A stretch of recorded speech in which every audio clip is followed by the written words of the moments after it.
Hi ಎಲ್ರಿಗೂ. ಯಾವಾಗಲೂ ನಿಂಬೆಹಣ್ಣು ಚಿತ್ರಾನ್ನ ತಿಂದು ತಿಂದು ಬೋರ್ ಆಗಿರೋರಿಗೆ ಇವತ್ತು ಒಂದೊಳ್ಳೆ ರೆಸಿಪಿ ಶೇರ್ ಮಾಡ್ತಾಯಿದ್ದೀನಿ. ಹುಣ್ಸೆಹಣ್ಣು ಮಸಾಲ ಚಿತ್ರಾನ್ನ ಅಂತ. ನಾನು ಹೇಳಿರೋ ಇಂಗ್ರೀಡಿಯೆಂಟ್ಸ್ ಎಲ್ಲ ಒಂದೊಂದಾಗಿ ಹುರಿದು ಪಕ್ಕಿಟ್ಕೊಳ್ಳಿ. 2 ಸ್ಪೂನ್ ಆಗೋಷ್ಟು ಕಡಲೆಬೇಳೆ, 2 ಸ್ಪೂನ್ ಆಗೋಷ್ಟು ಉದ್ದಿನಬೇಳೆ, 1 ಸ್ಪೂನು ಜೀರಿಗೆ, ಒಂದು ಅರ್ಧ ಸ್ಪೂನ್ ಆಗೋಷ್ಟು ಮೆಂತೆ, ಒಂದು ಅರ್ಧ ಸ್ಪೂನ್ ಆಗೋಷ್ಟು ಕಾಳು ಮೆಣಸು, 1 ಟೀ ಸ್ಪೂನ್ ಆಗೋಷ್ಟು ಎಳ್ಳು, ಒಂದು 2 ಎಲೆ ಕರಿಬೇವು, 1-2 ಕಡ್ಡಿ. ಇದನ್ನೆಲ್ಲ ಆರಕ್ಕೆ ಪಕ್ಕಿಟ್ಕೊಂಡು ಒಂದು ಸ್ವಲ್ಪ ಹುಣಸೆಹಣ್ಣು ನೀರಲ್ಲಿ ನೆನಿಟ್ಟಿದ್ದೆ. ಇದು ಆರಿದ್ಮೇಲೆ ಇದನ್ನು ನೈಸಾಗಿ ರುಬ್ಕೊಂಡು ಪಕ್ಕಿಟ್ಕೊಬೇಕು.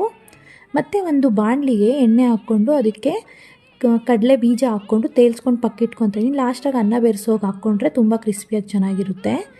ಮತ್ತು ಅದೇ ಬಾಣಲಿಗೆ 1 ಸ್ಪೂನ್ ಆಗೋಷ್ಟು ಕಡಲೆಬೇಳೆ, 1 ಸ್ಪೂನ್ ಆಗೋಷ್ಟು ಉದ್ದಿನಬೇಳೆ, ಸಾಸಿವೆ, ಕರಿಬೇವು, ಖಾರಕ್ಕೆ ತಕ್ಕನಂಗೆ ಹಸಿಮೆಣ್ಸಿನ್ಕಾಯಿ, ಒಣಮೆಣ್ಸಿನ್ಕಾಯಿ, ಈರುಳ್ಳಿ ಹಾಕ್ಕೊಂಡು ಫ್ರೈ ಮಾಡಿಕೊಂಡು ಅದು ಫ್ರೈ ಆದಮೇಲೆ ಟೊಮೊಟೊ ಹಾಕ್ಕೊಂಡು ಅದಕ್ಕೆ ಸ್ವಲ್ಪ ಉಪ್ಪು, ಅರಿಶಿನ ಪುಡಿ ಹಾಕ್ಕೊಂಡು ಚೆನ್ನಾಗಿ ಫ್ರೈ ಮಾಡಿಕೊಂಡು ಆವಾಗಲೇ ರುಬ್ಬಿಟ್ಕೊಂಡಿರುವಂಥ ಮಿಶ್ರಣನ 2 ಸ್ಪೂನ್ ಹಾಕ್ಕೊತಾ ಇದ್ದೀನಿ. ಮಾಮೂಲಿಯಾಗಿ ನಾನು 1 ಸ್ಪೂನ್ ಹಾಕ್ಕೊತೀನಿ. ಇವತ್ತು 1 ಸೇರು ಅಕ್ಕಿಗೆ ನಾನು ಮಾಡ್ಕೊತಾ ಇರೋದು ಗೊಜ್ಜು, ಅದಕ್ಕೋಸ್ಕರ 2 ಸ್ಪೂನ್ ತುಂಬ ಹಾಕ್ಕೊಂಡು ಮಿಕ್ಸ್ ಮಾಡಿ ಈ ಥರ ಕುದಿಯೋಕ್ಕೆ ಬಿಡಬೇಕು. ಕುದಿದ್ಮೇಲೆ ಕೊತ್ತಂಬರಿ ಸೊಪ್ಪು ಹಾಕ್ಕೊಂಡ್ರೆ ಸೂಪರಾಗಿ ರೆಡಿಯಾಗಿರುತ್ತೆ.